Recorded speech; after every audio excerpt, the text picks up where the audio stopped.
Russillo's here. We are coming off a dramatic game 7. That was dramatic for about 40 minutes. And then it was 42-41 at one point. It was one of those. We ended up at 125-93. OKC blows out Denver. And that was the OKC team. That was the ceiling of the team that we're always afraid of when we think about them big picture. But more impressive that Denver even got to a game 7, or do you look down on them that they didn't show up in a game 7? I would say the more impressive for me. Yeah, considering where they were at the end of the year, you still didn't really understand what the rotation was going to be, the defensive numbers that we had talked about. So to get it to a game 7 with this group, because I just think, even though you had the Strother game in game 6, you had some good Westbrook moments sprinkled in there. When it's bad, when the spacing is terrible, and we'll get to some of the numbers with some of this stuff, like Yeah. you understand there's just incredible limitations. And I think the headline of today is Caruso and his defense, and that OKC kind of found something because they abandoned the Chet Jokic idea. So it's crazy that Yeah. that's a second round game, but game 7 went the way. I just thought the Thunder, despite some of the concerns, I thought they were the better basketball team. And Gordon on one leg was kind of the decider. If there was any Right. hope of Right. them gutting it out, you need him for 44 minutes at 100% speed. But, you put a lot of miles on a dude over the course of 2 weeks. They play 14 playoff games, and he does a lot of stuff for them. He breaks down. I want to go big picture before we dive into the game because I was thinking about, this might be. I'm not saying the window's closed for Denver, but they might be moving into a different part of the journey here with Jokic in the 2020s. And I was thinking about how many teams, the first half of the decade's now done, right? We're moving into this, we're now in the second part of the 2020s. And you have these teams that in the first part of the decade seemed like they were going to be the defining teams of the decade, right? Tatum Celtics, Jokic's Nuggets, Giannis and the Bucks, Luca and the Mavericks. I had one more. Oh, and just like whatever team has Curry and whatever team has LeBron. And now it feels like all those windows are either closed or in danger of closing, which I just think is notable. I think this is a very strange season all of a sudden, where you have a Final Four of Indiana and the Knicks and Minnesota and OKC. And I think all four of those teams are arrow pointing up, even not just for this year, but for next year too. And then everything else feels like that, like San Antonio, Houston might be coming. Um, and then this whole other group of teams that have either already fell apart, like Phoenix, or this other group that felt pretty unassailable 2 years ago, last year, and now feels like they're on the outs. I don't really know what the reasons. It's beyond injuries. I think the apron plays a little bit of it. But what do you think? Is this just the league now, where we just every 3 years we just flip who's on top, basically? Well, it could be. Whatever result we get, and certainly if Denver had won this game today, and you're going, this is about as wide open a Final Four as I could ever remember. Right. And now it feels like there's even more pressure on OKC considering what's on the East. Yeah. Even though there's part of me that really just doesn't want to overlook this Minnesota team. But it's been an easy run for them the first couple rounds here. So, yeah, bigger picture. I'd mentioned this before with the SEC in college football, where, well, eventually they were going to lose a national championship. Yeah. Like, there was going to be a stretch. Now they haven't won one in back-to-back years, which seems odd, but it's like that's more normal. But is it going to be the norm moving forward? We don't know that yet. Whatever result we end up with, I think it's two things. One, I'd have to see it happen a lot to be like, okay, is it just such a different version of basketball that the regular season is completely pointless? Because there's times where it feels like that. Yeah. Um, but I think you can factor in the age part of Curry, LeBron. You could throw Durant in there. The Bucks, basically it would make more sense that they would be like this 5 years after a championship, 4 years after a championship. Well, plus Um, everything they traded to make that right. championship happen, right? They shouldn't feel bad about where they are now because they pushed all their chips in, they got the title out of it. And I think the Celtics are a little bit of the same way. They pushed all their chips in last year. Now they have this giant tax bill coming, and the dinner bill has arrived, in a lot of ways. And this may be the last version of a team that we ever see like this under the CBA with the Celtics.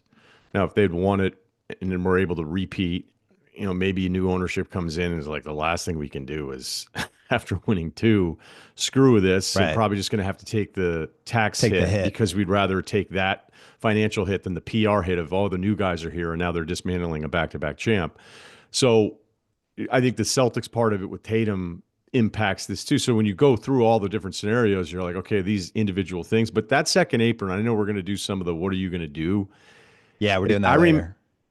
the realization of what this is and that it is a hard cap with a different name, and you're trying to figure out trades, and then it's like, oh, I have a match, and it's like actually the team can't do this, or if they do this, then they're hard capped because of where they're at right now. So there might just be more parity. Like this may lead to more parity. And we also are coming off of like two iconic runs. Some people look at the Heat and try to dump on them for only getting two titles in 4 years. I think making it to four straight NBA finals is something that should be Yeah. celebrated. And then you've got the Warriors putting together what I think is the best five we've ever seen in the history of this game. So we're coming off of like a decade of that into these last 5 years and then looking forward with even more restrictions.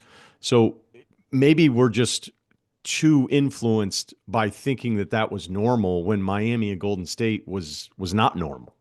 I think it was kind of normal though. I think what shifted Maybe is maybe there's these, construction, but not the yeah, success because because I don't I think the look at, success is normal. well, but we're going to talk about the Celtics later. And one of the things with them is you Good. look at all the moves they made individually.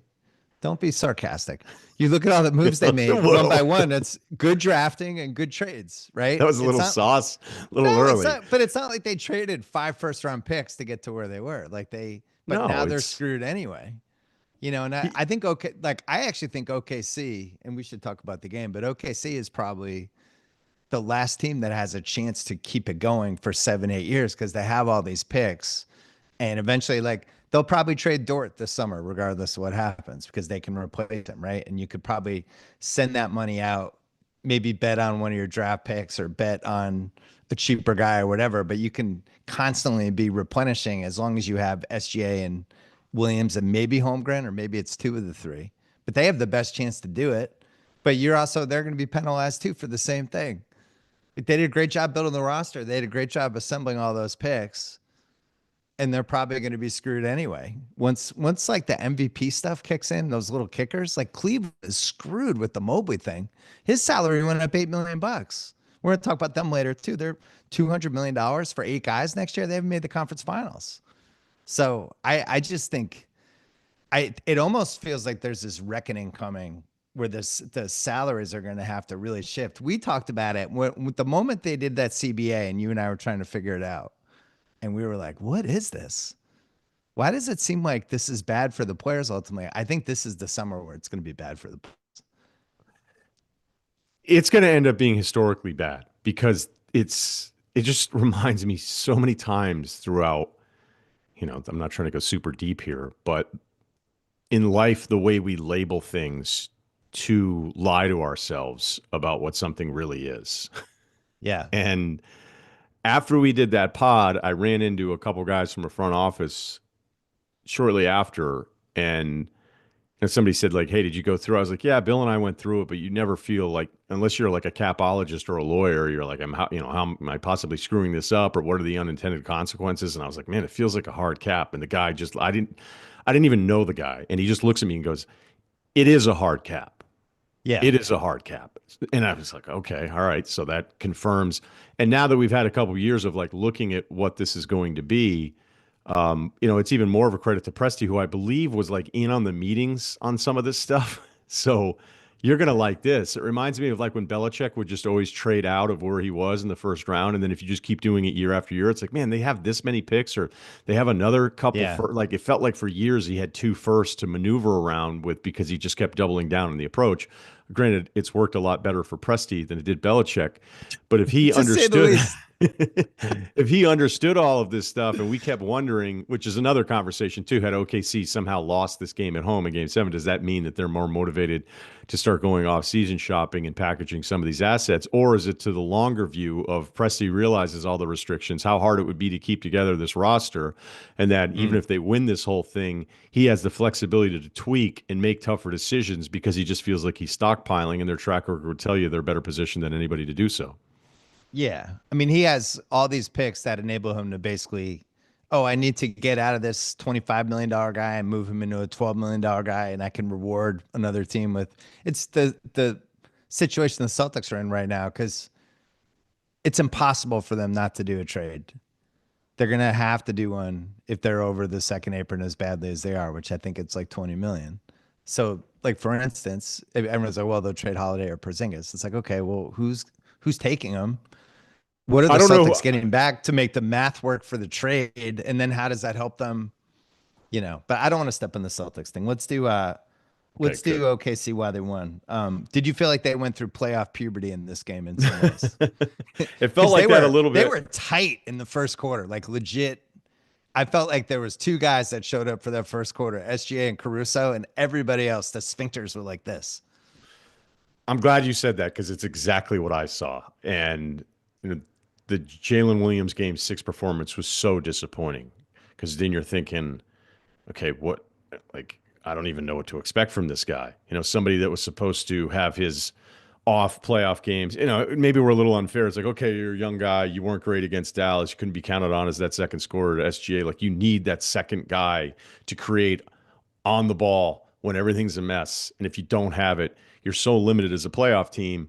And I think there was something to be desired there based on, you can look at the final box scores of the Dallas series and be like, oh, it wasn't all that bad. It's just funny. I think that stuff becomes the most misleading stuff. Like, there's some efficiency stuff that I'll look at with a player in a series and go, there's no way he was this. Like, this is a bad reflection. These Yeah. metrics are too rewarding to however he played because just in the moment you needed more from him. So he has that abominable game 6 at Denver.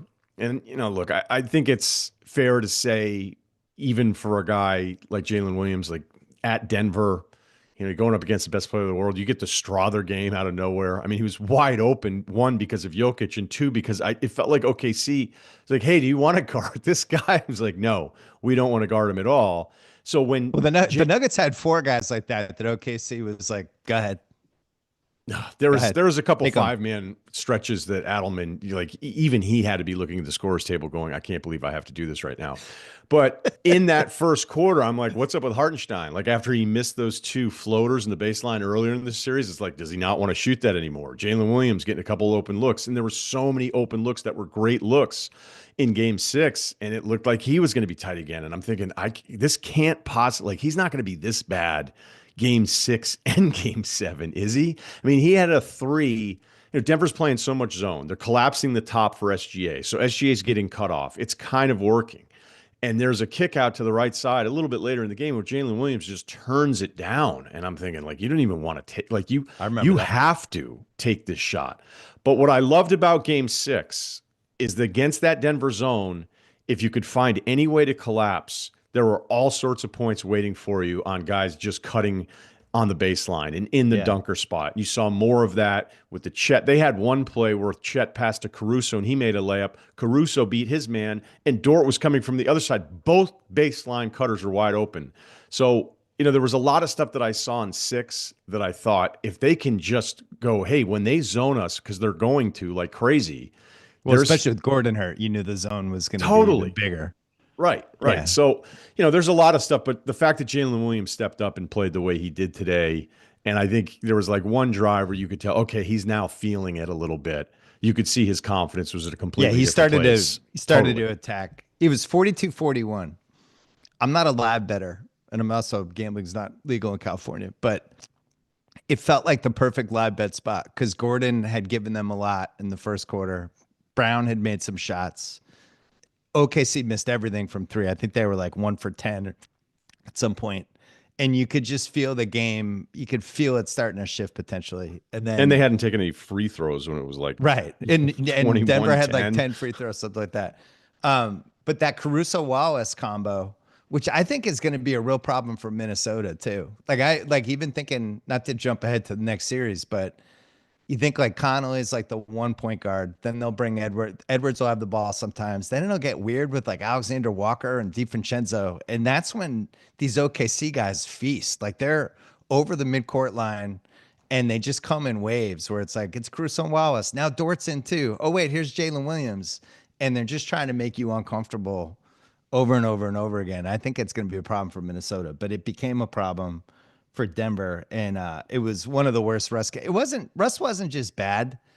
He had like 3 or 4 passes where you're just going, what is that? This is game 7. How is that the pass you just threw? And then Strother and Watson, it was no surprise, turned into pumpkins. And Murray was not really playoff Jamal. And then Porter was playing with one arm, and Gordon was playing with one leg. And then Caruso became the star of the game.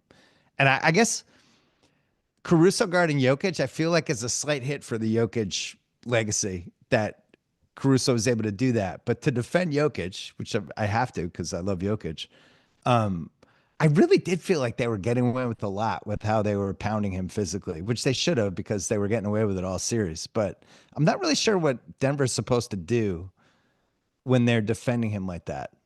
I don't know what the move is. Like if you're putting smaller guys, they're planning, they're pushing, they're shoving. If he's turning around and going into them, he's just going to knock them over. It's an offensive foul, right? He's not fast enough to go by him. You don't have any spacing because nobody can shoot. So I'm not sure. They finally like moved him to the top of the key, like 25 feet back to try to give him more space. By that time, it was too late. I'm not really sure what the move is, but I wonder if OKC might have stumbled onto a strategy with him. Now, there's not many Carusos in the league, but like, let's say it had been alternate universe Celtics Denver finals. Could Drew Holiday have guarded him like that? Like, do other teams have guys that could do that, or is Caruso just that special? I don't know how it would look for 7 games. Right. I guess for one game you could do it. Yeah. Right. Caruso might end up shooting like 10% from three because he's so exhausted the entire time. Look, Jokic could have been better today. Certainly, Wasn't a great Jokic game.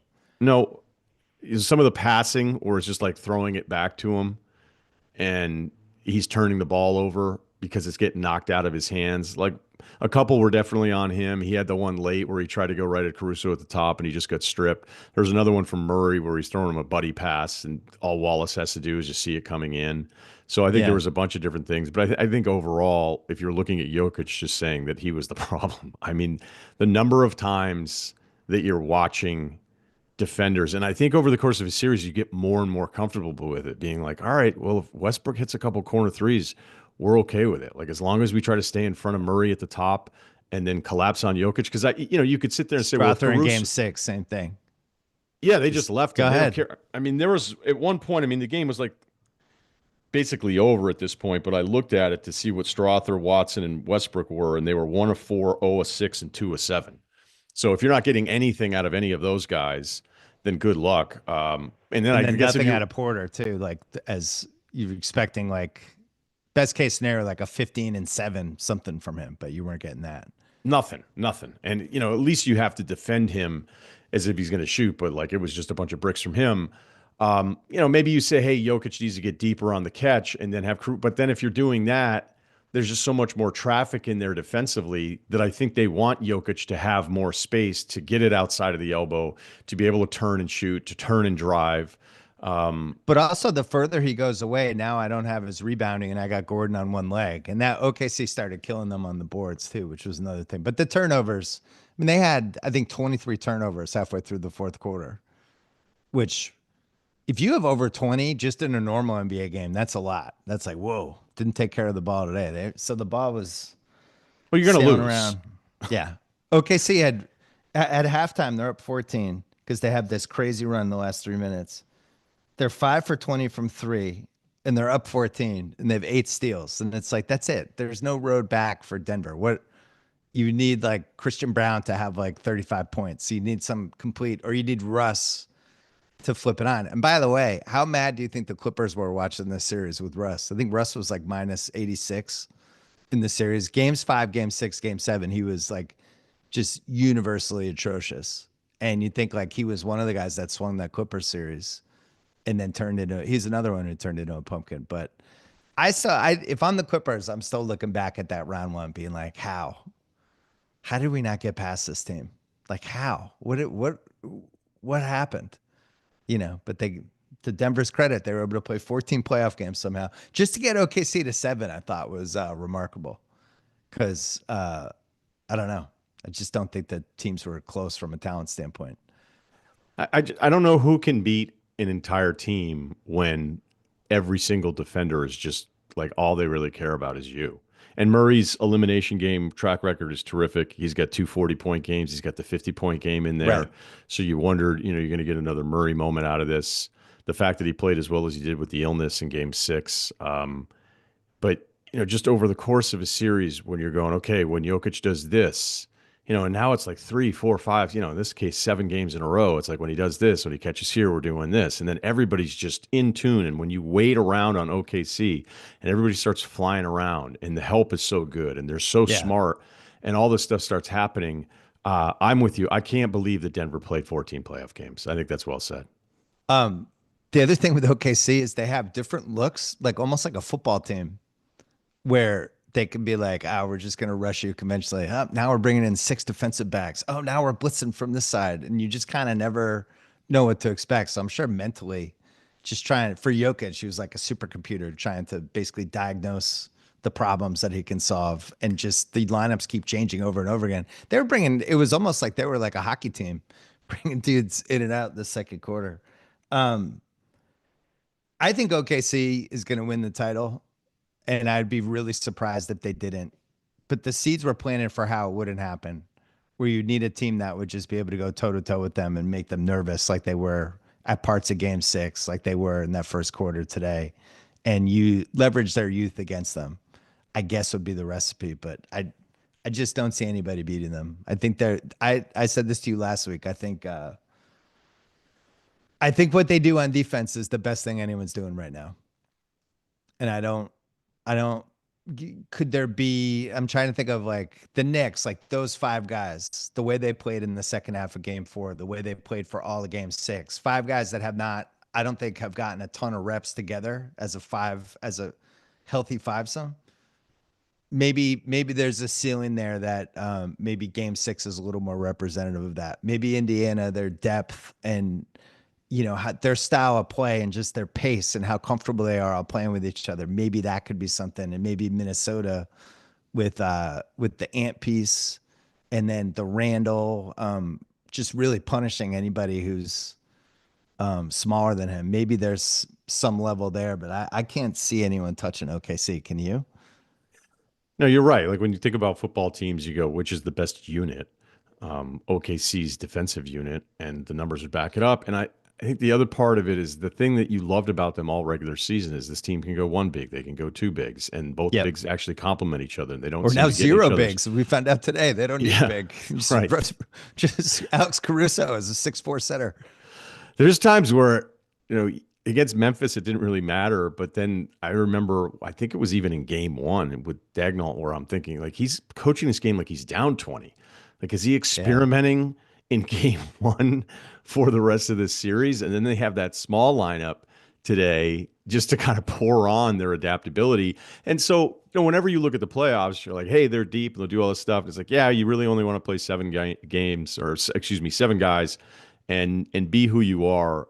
That's completely like removing the thing that I've liked the most about them all season long is on paper and based on watching them play all season long.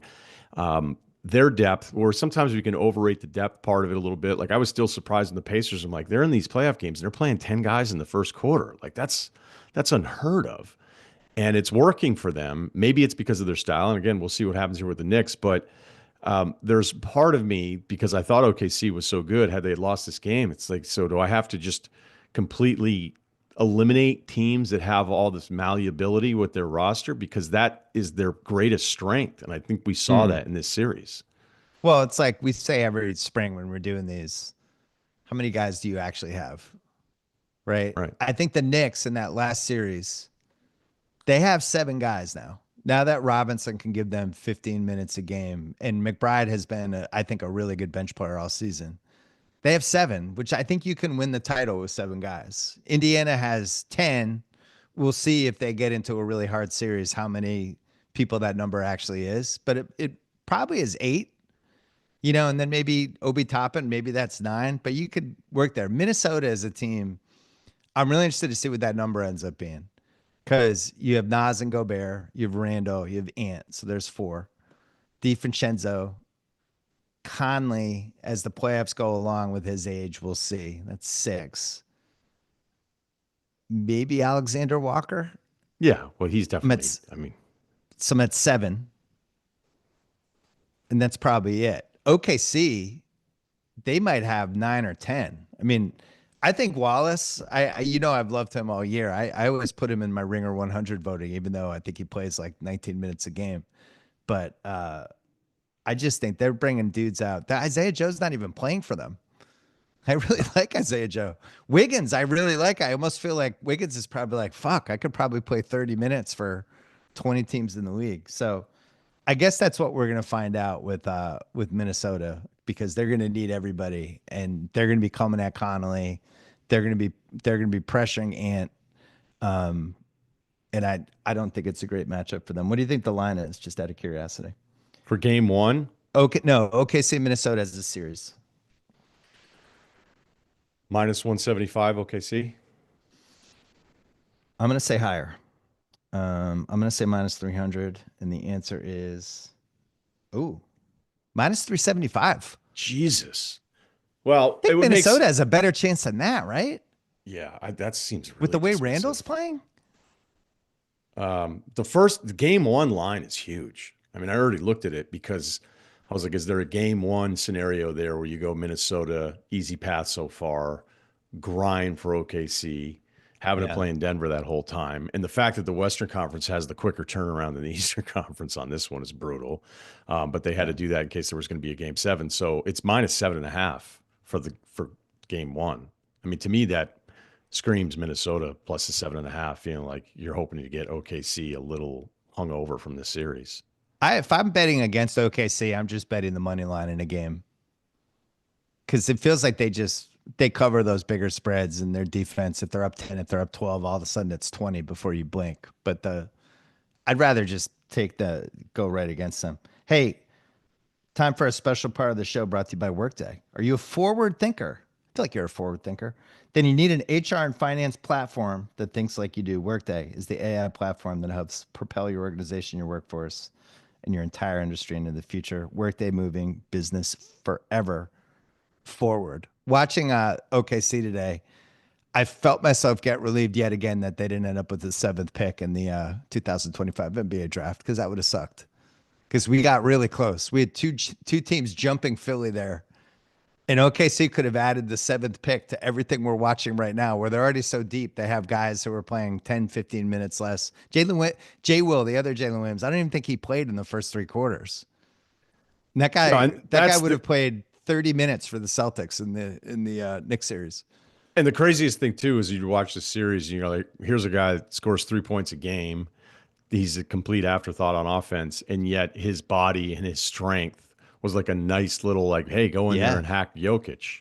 Like to think that the third center that they don't even need don't need him. plays a significant role at times defensively in this series because it's a bit like the cat thing at least last year where you go, okay, at least we have a huge big body type that's strong and can fight for position because Yeah, you're just going to need some of those minutes with Jokic, so you're just not allowing him to get deep. I mean, because every time that Jokic got Chet, his just eyes lit right up. It was like, okay, and you could see Dagnall was like, I want to end up with yeah, Chet they on didn't want. Jokic That was the way one thing they less didn't want. Yeah. than the beginning of the series. How many? If you did the player by player on each team, so Jokic, let's remove Jokic, Gordon, and Murray. The fourth best guy in the Nuggets was Brown. And the fifth best guy was probably Porter. Is that fair for the Nuggets? Yeah, I think. I Okay. mean, even though he's disappointing, I don't. Who else are you picking? So it has to be him, right? So Porter with one shoulder, does he get on the court for that OKC team? Their fifth best guy. Does he play a minute in that series for them? Well, he's not playing over Caruso. He's not He's not playing playing over over Caruso, Wallace. Dort, or Wallace. So cross that off. Is he playing over Right. Wiggins? So I don't that's think five, so. 6, 7. Wiggins, Michael Porter Jr. at his peak I'm is saying the playing. guy we just watched the last 2 weeks. I don't think he plays for them in that series, Yeah, I don't. I just and don't feel nobody like. else does either. I don't think Wiggins was all that necessarily in this No, but series. at least he's healthy. Yeah. Um, all right, let's play. Let's play. Do you want to talk about the 2 series coming up, or do you want to do what do you do? Whatever, man. I'm ready to go. All right, let's do what do you do first because we can talk about Denver. They have Jokic, Murray, and Gordon at 124 million next year. They have Porter making 38.3 next year, 40.8 the year after. And we're going to find out he has like a torn labrum or some terrible injury. They have Najee at 8, Brown at 5, and Sarge at 5.4 player option. Do you want to report now on Sarge 5.4? You want to do a breaking? Yeah, we're gonna go ahead and confirm that. Okay, so he's picking it up. Okay. Yeah.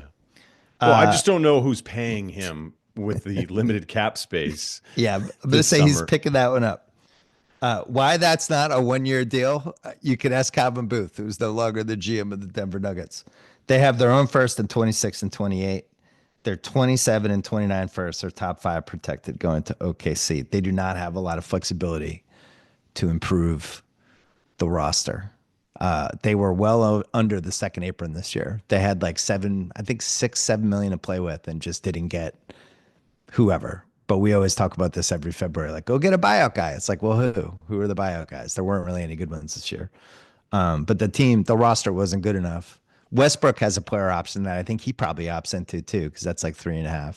So they might be stuck with him again, whether you consider it stuck with or not. But going to be a tough roster to improve. And meanwhile, all these other teams in the West are getting better, which is why I led in the first segment with you start to worry about the windows with this stuff.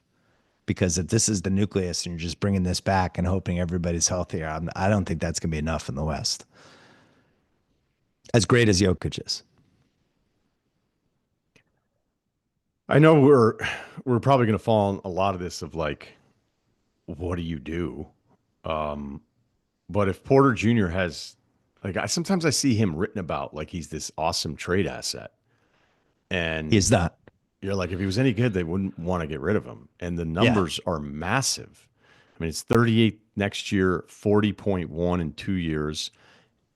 And he just appears to be a guy that, even at his peak, was more aware defensively, which is being nice. He rebounded a little bit more. He stretches the floor. You just wish he were more aggressive. It doesn't happen for him to the point where, it ended up being a huge issue in that Clippers series where he got benched before he was hurt. And even Yeah. Jokic was like, look, it's the playoffs. If you're not into it now, I mean, that's his teammate saying that, Yeah. which really doesn't happen very often. So if you're moving him out, you're not moving him out for some other player that's this massive upgrade and solution, because it's not like the rest of these executives aren't seeing these games and know that generally with his talent, his size, and his shooting ability, he should be a better player. So if he's available, what are you actually getting for him? Bradley Beal. That was a joke for people not watching this. But that's Yeah. you're shopping. You're not shopping at Whole Foods or Bristol Farms. You were shopping at a pretty grossly kept grocery store when you're shopping Michael Porter around.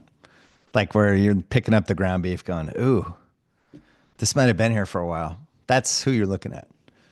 Like, say Cam Johnson was available. Like, They're why not would the getting, Nets? Right, yeah, right. they're never getting him. Yeah, and he's on a better contract too. So I don't really know what they do, and it'll be interesting because Jokic has done a great job over the years of doing the whole. I'm just here to play basketball. I leave every summer. I don't really have any opinion on anything. He's never really come out and said, "I need help. I need more." He's just not wired like that. But if he was ever going to do it any summer, I think it would be this one. I still feel like that Jokic, Murray, Gordon as a three-person foundation can compete for a title because we just saw it, and the rest of the supporting cast has been bad all year, and it failed them at the worst possible time. I don't really know the answer. I guess it comes down to that Porter deal, whether you feel like would you have to attach a pick for it? Could you find the right GM who really likes him as an asset and gets excited about it? I don't know. Are you looking at like you're talking to Milwaukee and hoping maybe they talk themselves into him and it's like, all right, we'll take Kuzma back and something else and get two guys, turn them into two guys, and then where are you anyway? All right, the Celtics. So I haven't talked to you. We haven't talked on a pod since the Tatum injury. the numbers are grim next year. And they were a lot less grim if it was a team that made the Eastern Finals or the finals and they had cashed some playoff money this year and you felt like they were headed for something special. And instead the season abruptly ends. Tatum is out probably for next season. Who knows? Their starting five next year is $188 million. Their top nine is $205 million. That's not counting Al or Cornette, who are free agents. Total salary is going to be around 227 approximately. Second apron is 207.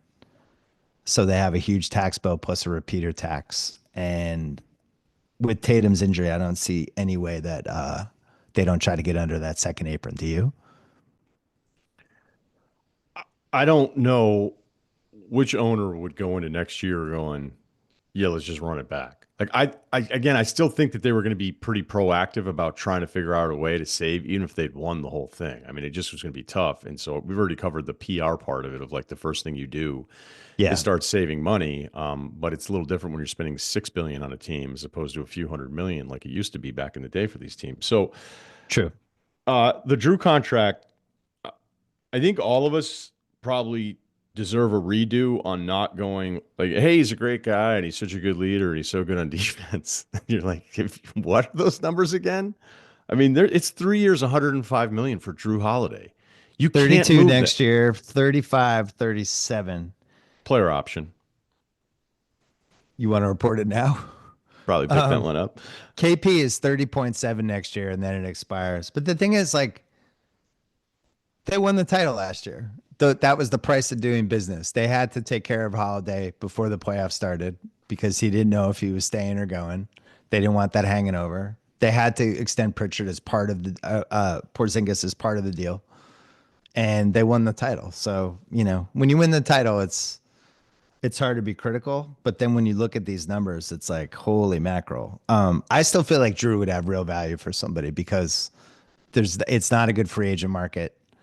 And I think he's the type of person that you always hear younger teams want to get, like the veteran who's been in a lot of big spots, who's a glue guy, who doesn't care about his own stats.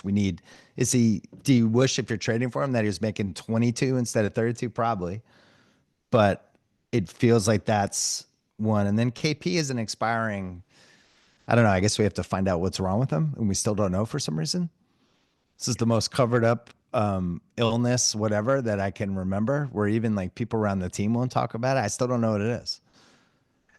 Porzingis has missed 65 games since he's been with the Celtics. So when they made the trade and you think about the ceiling version of it, because the ceiling version of it's really good, he stretches the floor, defends the rim. But this past year was a disaster. I mean, they were 18.7 points better per 100 possessions with him off the floor. So even with the 30.7 million left on this deal, I don't know why anybody trades for that. I mean, again, all of these guys are tradable, so I'm not saying they're these movable contracts, but I'm surprised that you're so bullish on the market for Drew. I would feel like with 105 million No, I'm remaining not for him, bullish. I wouldn't use the word bullish. I think it's doable though. doable, or Just you'd have to because attach something to it. I mean, that's a I don't ton for him. I don't know if you would have to attach, but maybe I'm being naive. Because Well, it depends I'm on trying what to else. factor it in. There's 30 teams in the league, and 10 of them every summer are like, we're one guy away from really being interesting. The problem is there's really no free agents this year. There's nobody to like, oh, this guy, that guy. It's like a lot of the Bruce Brown types, right? And the price for the Bruce Brown types in the free agency are always higher than you think, right? It's like Caldwell Pope last year. Caldwell Pope got what, 22 a year?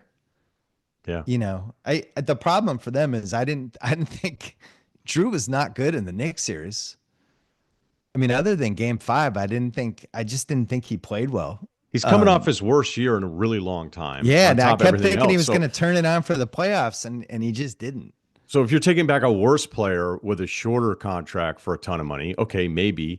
If you think you're getting an asset back that's a rotational guy for this team next year and sending out, him making 37 million plus at 37 years old, 36 or 37, that's a huge ask. Granted, it's a player option, but again, Hauser's at 10, it might be a little tradable, but yeah, I'm with you. I see it the same way as you. The whole, oh yeah, they'll trade guys and get under the second apron.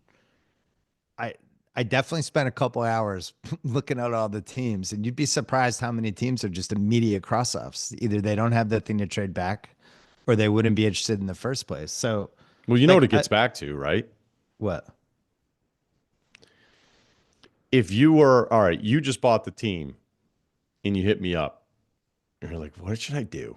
You've I already made up definitely your would hit you mind. up. I would have caught you. Would have been one of my first like 10 calls. I just would have wanted your advice. I would say, and I hate that I'm It would going to have do gone the, right to voicemail, and then I would have had to call back, and you would answer it. far too often, all of us just say, hit the magic reset button as if there's all of these scenarios out there for these teams to get better and not realizing the teams are trying to compete and be a little bit better. But next year without Tatum is most likely a lost cause. And Jalen, as expensive as he is, he's an NBA Finals MVP, and he's still young enough that I would try to flip him and look at next year as like this gap year of getting in some kind of assets to then reset because you're going to have to reset it around Tatum anyway. Al's going to be So, gone. so you're Drew's going looking to at be, the 2020 Warriors scenario of let's just take our lumps for 1 year and try to be ready.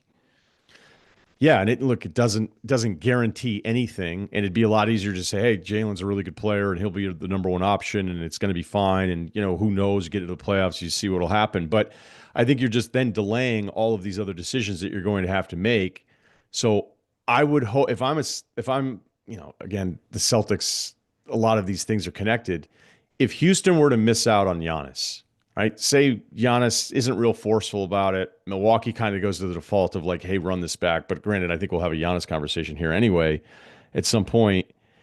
You may be getting in front of something you probably have to do in 2026 anyway, and then Yeah. resetting this thing around Tatum.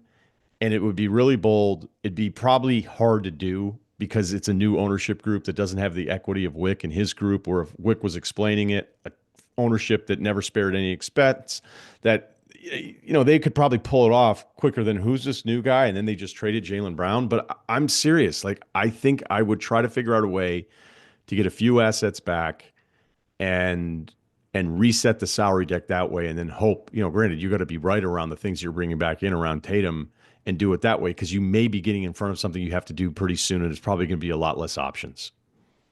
What do you think? So I don't know who to blame for this second apron thing because I think the owners are just going to try to get away. They're trying to protect themselves from themselves. They're trying not to spend too much money.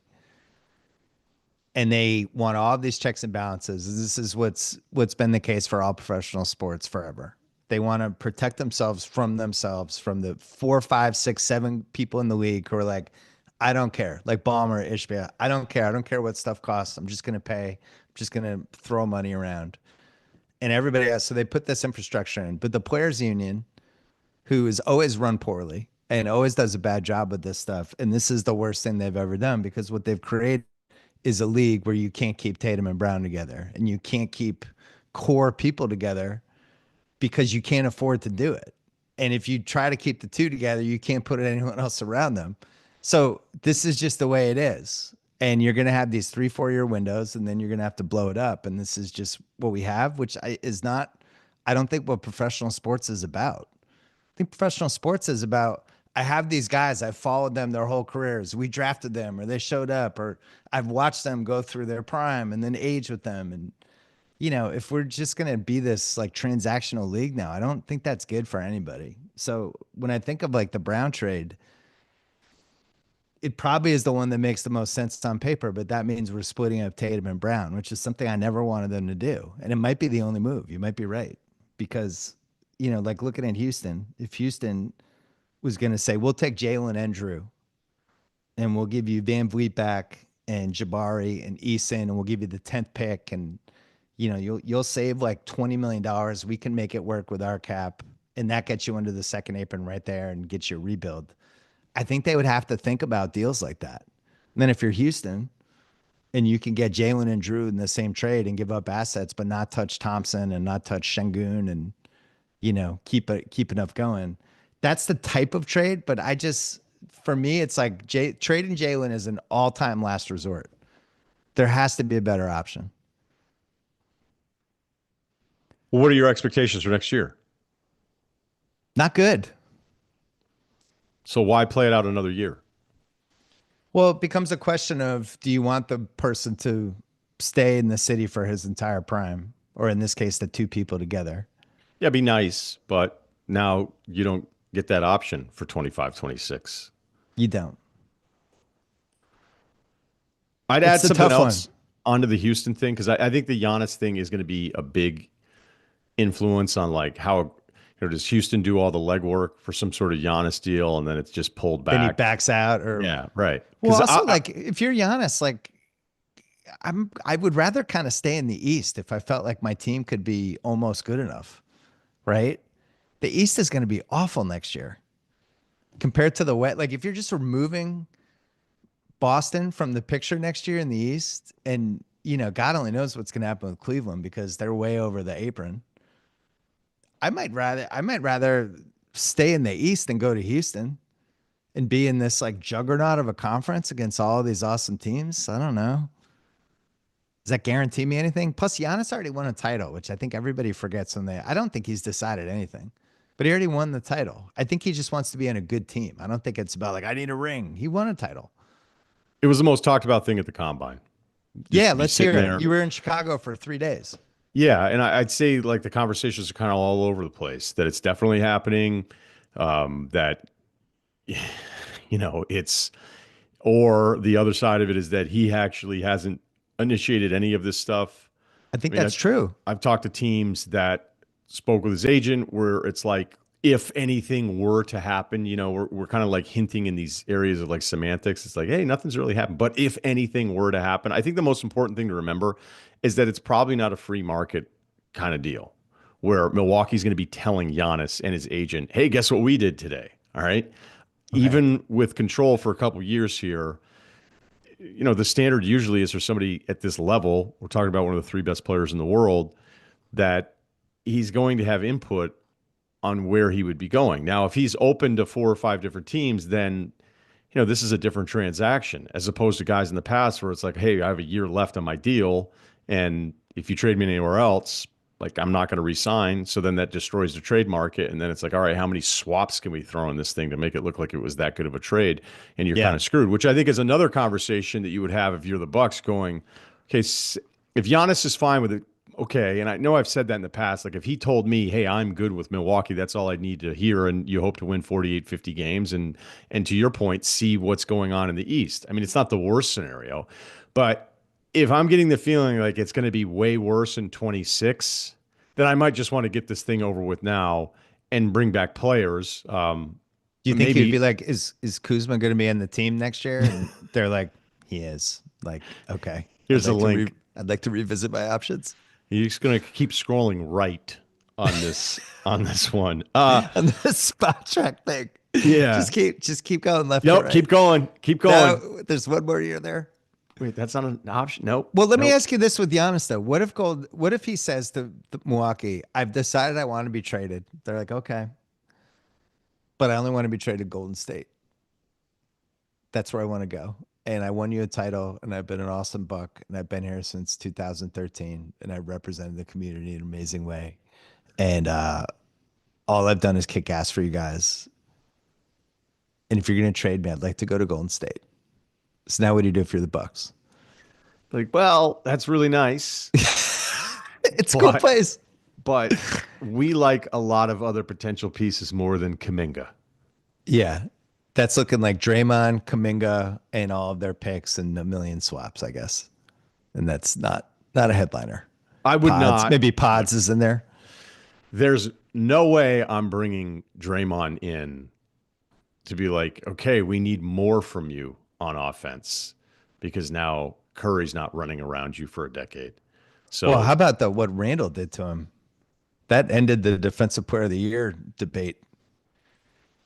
yeah, You because know, I thought it strengthened his case, considering everything that he had to deal with in Houston. But Randall, I yeah. mean, Randall's just off the charts right now. So Wait, so this leads me to Cleveland though. Just talking about Giannis quickly. okay, Do you want to be the Milwaukee GM or the Cleveland GM? uh, And I'll this s- for this phone call. I'll stay with Milwaukee. Okay. I'll be the Cleveland GM. I'll be Kobe Altman. Hey, Kobe. Hey, Mobley for Giannis, straight up. What do you think? We could do the deal on July 1st when Mobley's kicker comes in. Straight up. He's 6.5 years younger. Call it in right now. Done. You're done if you're Milwaukee. Yeah. I think I'm done if I'm Cleveland too. I think I'm doing it. I think it's a great trade. And I don't even know if you had to say one side has to throw in something else, which team would you pick to have to throw something else in? Giannis is a better player, but Mobley's 6.5 years younger. I mean, what else would you want from Milwaukee? There's no picks, right? Right. Some sort of, I guess, some swap in 2032. Anything? Like we I want think to it's a run an really A. fair trade. Can you send us AJ so we can do an AJ Sam Merrill backcourt? Yeah, can you sign and trade Kevin Porter Jr. and keeping him? No, I think that trade makes a lot of sense to me. I think And I Porter know they love Jr. Does he Mobley have an there. option, or is Yeah. he 2 years? So Mobley turns 24 in Yes, June, he has an option for and like two and Giannis a is half. 30. He turns 31 in December. Cleveland is really screwed with no first round picks this year in 27, 29, and swaps with Utah. So they have their picks things done. I guess the question for Cleveland is, do you overreact to what happened in those playoffs? Or do you say, eh, Garland was hurt. Mobley missed game two. The series got away from us. We're still really good. We won 64 games. And if you think that Garland wasn't super important in everything we did, then you didn't watch us this season because our backcourt was the single biggest, like basically how OKC's defense was the best thing they had. Their backcourt was the best thing that they had. And Garland wasn't Garland in that series. So that's what you would talk yourself into. And their role players sucked. Strus sucked. Jerome was super disappointing. That's where you would say, let's give this one more year. Counter would be you could have a team that has Donovan Mitchell, Darius Garland, and Giannis on it in a weakened East. And I think you're immediately the favorites in the East. Yeah, the only reason I'd be so quick on the Milwaukee side is that I'm emphasizing I'd rather do something now if I get the hint that it's like, okay, we're fine for now, but I'm going to have to do this all over again next year with another Right. year of miles on Giannis. There's probably another just little nagging injury that'll happen. I mean, this guy is on an all-time tear. He was great again this year. I don't have a negative thing to say about him. I mean, hell, the fact that he addressed the Halliburton's dad thing the way that he did, where he composed Yeah. himself, thought about what he was going to say, and gave you this incredibly like heartfelt answer. I'm such a huge fan of this guy, not only because of stuff like that, but knowing that when he takes the floor, he wants to kill everybody out there. And I want to see him get another run. So I realize like I'm losing the trade on talent out for talent in and wondering, okay, like even the best version of Mobley, it's likely he's not going to be finishing top five in the MVP race like 5 years in a row. And I think Giannis is going to be what, like 7 years in a row, top four, something like that. So we all love him. We all think That's he's what it is. fantastic. But it would be, okay, comparing Mobley to the rest of the potential, like make-believe stuff that we're doing here, it's better than maybe even a Men Thompson. It's better than the number 2 pick or the number 3 pick. I mean, some of the stuff that I've read in the days removed from the combine of like Houston, if they were going to do something, if San Antonio was going to do something, and like what they wouldn't trade, it's like, look, Castle had a nice year. But Giannis, like, give me a fucking break. Stop. You're going to have to trade Castle. Like, Houston has these pieces where it's like, dude, they're not doing it for Cam Whitmore. You don't get to keep everybody. Yeah. Right? You're going to have to, like, Jabari or Jalen or Shingu, like, one of the three has to go, and then you're figuring out the rest of the part. And if it's Maybe even Jalen, 2 of the 3 for that. yeah, right. Because, like, oh, no Amen, no Tari, no Reed Shepard, no Shengun. Don't give up on One other Jalen piece. yet. With the Milwaukee, I just have to mention this, even though we talk about it every time we talk about this. They don't have any of their picks, so it makes no sense for them to do a dump trade, which is why the Mobley thing was so interesting to me, that they could bring back somebody that would keep them competitive and somebody they could build around and then hope, oh, when Dame comes back, maybe we'll be pretty good and maybe we'll have cap space in 2 years. Like there's light at the end of the tunnel where right now they don't have any. And I think when you don't have your own picks, it just gets so complicated with the rebuild. Because it's not really a rebuild. You don't have your picks. Brooklyn's in that spot too, and they made that crazy trade with Houston last year to get their picks back so they could feel better about basically tanking, which is what the league is now. And the league rewards that. And this goes back to the second apron discussion. The league rewards that over actually shrewdly building a smart team and putting your roster together the right way and winning trades and drafting. Now it's like, what you should actually do is just throw away 4 seasons in a row, accumulate a lot of picks, take some of those picks and keep trading and get more picks down the road. So you have this never ending fountain of picks. And then eventually, hopefully, you strike oil with a couple and you can have a contender. And then you could thwart the second apron that way, which is basically what Utah's trying to. Utah's basically emulating what OKC did, right? Houston's emulating it to some degree. But that's, I guess, what the league would rather see people do. Uh, yeah, I also think there's like a conversation in there about, was there so much freedom of movement and so many players dictating things that they put enough restrictions in there? It was like, okay, you can be as mad as you want. You can want to go there, but now I legally can't even do the thing that you want to do. Now, granted, it's about, to your point, giving yourself a credit limit on a card that even though you could afford a higher credit limit, you're like, I need to figure out a way to curtail this because Right. it's not just, sometimes we lose sight of this. It's not, oh, well, they're keeping spending down across the board. It's like, no, that comes down to the negotiated split on the basketball revenue. So whatever the basketball revenue is and whatever the split is that's agreed upon, like that money's going to the players. So the lower apron, or granted the cap's going up every time, but whatever the money is, it only hurts the players in those off seasons. It's going to hurt them individually, but collectively these guys are still making what's agreed to with all this stuff.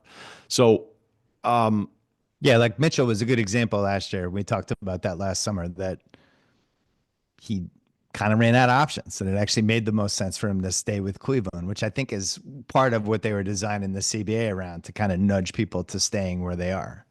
But ironically, now you have this new issue where the Celtics, you might be right. They might have to trade Jaylen Brown just to right the ship financially for a year during this tragic Tatum injury. And then, so now you have a different problem. You still have the problem of stars not staying where their cities are, which is why the SGA thing, I think the SGA thing is what people, I personally think that's what people want to root for. I think they want to root for Edwards staying in Minnesota and staying there for a while and starting to win titles. They want to root for Curry at age 37, trying to win one last time in Golden State. Everything Kobe did for, 2 decades in LA. That's what people care about. That's what they respond to. And we're unfortunately going to start moving away from it, it feels like. But if it means more parity, and if we're seeing the first postseason of something that becomes more the norm, which I'm not ready to say. I mean, this could be a blip. It might be. Right. Well, it's definitely, this season's definitely something. I don't know if it's a new thing going forward, Right. but it's definitely some sort of era ended and some sort of new era is here. And I don't know how to really put my hands around it yet. Yeah, I'm not ready to make any definitive statement about what we have for playoff teams, but if there is more parity and it's not just three guys teaming up and going somewhere, whether it's through free agency or demanding trades, and the next mad guy going, I'm mad, I want out, and I'm only going there, and we just all accepted it. I mean, was that better?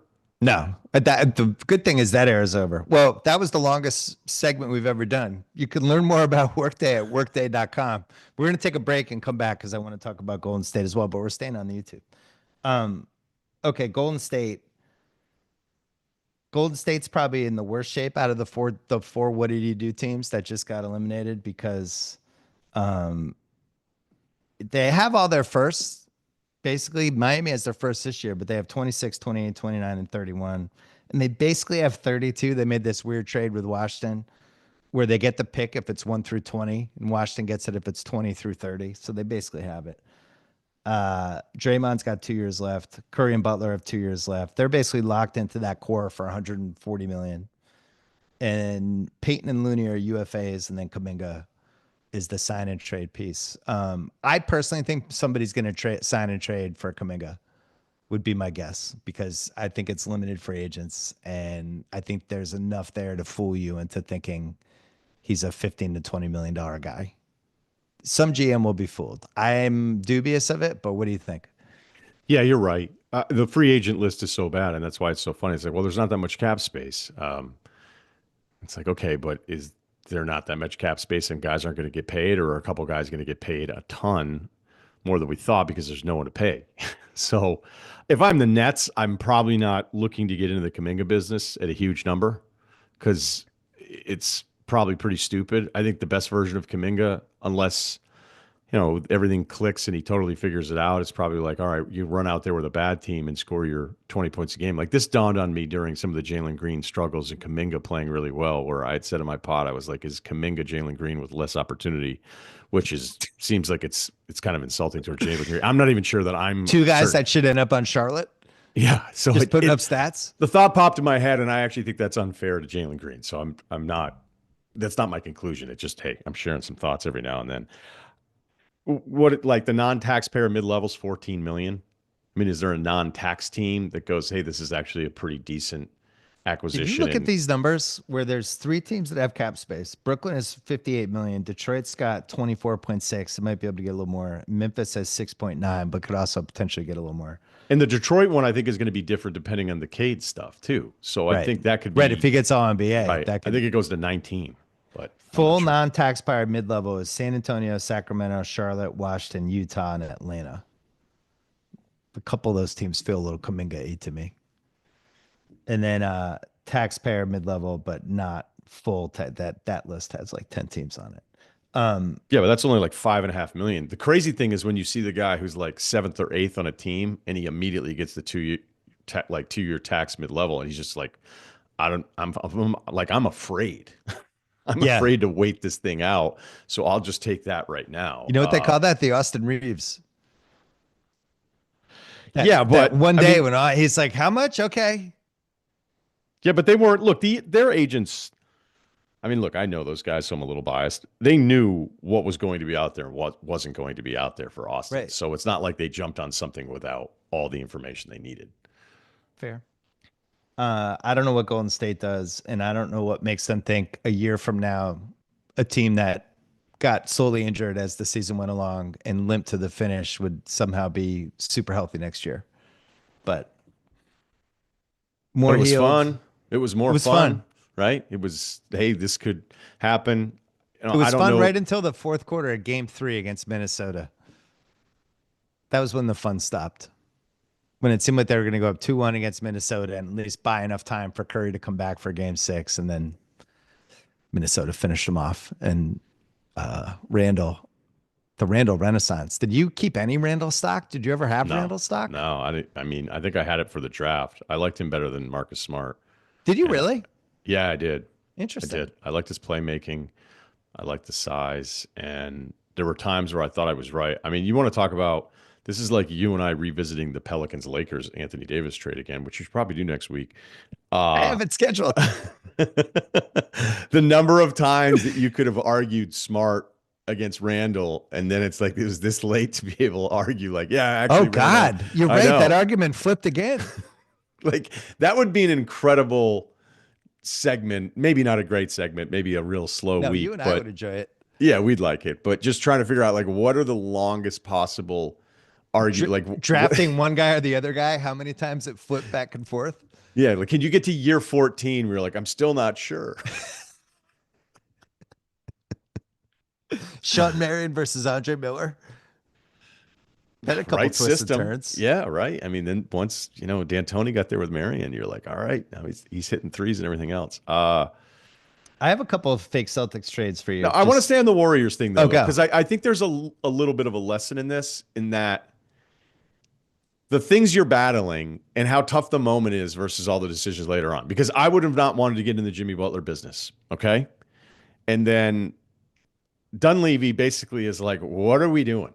We're not doing anything. We got off to this great start. We're terrible. Yeah. And now it's everybody chasing Steph around, and he has to take all these other shots because we don't trust, like, no one cares about any of the other 4 guys that are out there offensively, and everything's on Steph. And so if we're not really moving out anything of significance, what are we actually disrupting?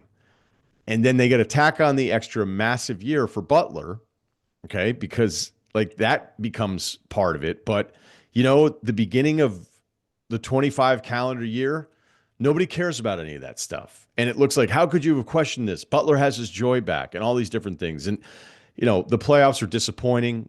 Whether it Also, was Minnesota might illness. be really good. Yeah, That's the other piece. there's And that. they But lost like, their best guy one game in.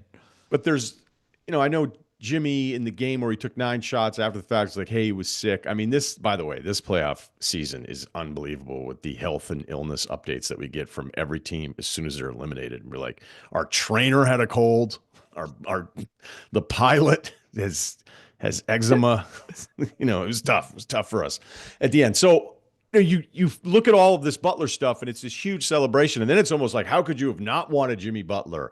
And he's so smart, and he's doing all these different things. And then you're watching him like take the first quarter off of playoff games, and then Steph is out, and you're like, hey, dude, just shoot, because I mean, another Pajemski off the dribble stuff isn't working. Draymond offensively, I mean, if I know he hit 4 threes in that game, thanks, but then you're like, all right, now we're kind of stuck and we're paying those 3 guys 140 million. And like, what's Jimmy going to be like with an expiring Are we contract? sure he was healthy?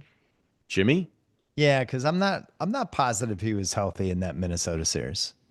He I think looked that injury he got fucked him up, and I think they could, I think these guys get shot up with a whole bunch of stuff so they can play. Like God only knows what Aaron Gordon had put in his body today, so he could limp around for 2 hours. But I don't know if that was like a 5-day injury Jimmy had. I'm not. By the way, I'm not making excuses for Jimmy. He looked Butler, exhausted. Please. I don't. He just didn't look right to me in round 2. I didn't. I did not feel like that was like a vintage Jimmy performance. Well, because it wasn't. Well, Is it? You know Is what I it mean? ready? Though? Like, is there anything for Draymond Green at 34 years old, at 26 and a player option for 27 and a half? Is to there trade for? anywhere? Yeah. I mean, is there anything that works there where you go, hey, it's been a great run, but we need to figure out something else. We need more offense in today's game. It's interesting because it feels like we've had this conversation now for 3 straight years. If it's a younger team on the rise that needs like their version of the veteran guy who's been in some wars, maybe, but I just don't know what you're getting back. It's not like you're saving money. You're going to have to take somebody else's contract back, right? I'm not talking about it as a salary dump. I'm just wondering if Yeah, I'm there's a just saying, specific like, value what are that you he getting for him brings. though? Well, you'd already have to have your offense pretty established because he can't go to another team and you're like, hey, we want you to shoot more. Because the offensive stuff with him now is like a major problem for them in the playoffs. Could it be the Lakers? Are you doing a Reeves deal? No, I was thinking like a Rui and something else. But I said I don't think the Warriors are trading Draymond unless it's like this unbelievable deal for them, which I don't think they're getting. Reeves is getting traded. That one I would bet on. I wouldn't bet my life on it, but I would bet on it. I think they're going to turn him into something. I don't. It's just the logical thing because it's the same situation the Knicks were in with Hartenstein last year, where it's like he's just going to be able to get more money outside the team than he will with the team, and he's not going to stay for less money again. So they have to trade him this summer. And by the way, I think it makes sense to trade him. I don't think it makes sense to have if you're keeping LeBron for this year, next year, and you have Luka and you have Reeves. We've already seen it. You're not going to be able to win 4 rounds with that as your top 3. They need to turn him into a center. Yeah, but can't he just turn down the extension now and then sign for more with them if they wanted to keep him later on? I thought maybe I'm wrong, but I thought there was something with it was a little hard, like for what It was the the extension raise that he got. I think right. he can only get a certain level of raise unless they're like way under the cap. So I think that's the issue. But I think they're going to trade him this summer. Yeah, they can. I'm pretty sure they can wait. You're right, because it's like the max, like the percentage off of the last year of the previous contract because it was lower. I think that the extension puts him way below market again. But Yeah. I think if they were waiting, which he was obviously going to do, I think there's they could actually then sign him later on. So I don't look. Let me throw 2 at you though, because For Warriors? no, just in general. Yeah. Would you do Tatum for Giannis? I don't think Tatum's on the table. Okay. Is there? Do you think if Nico hadn't traded Luka, he trades the #1 pick for Giannis?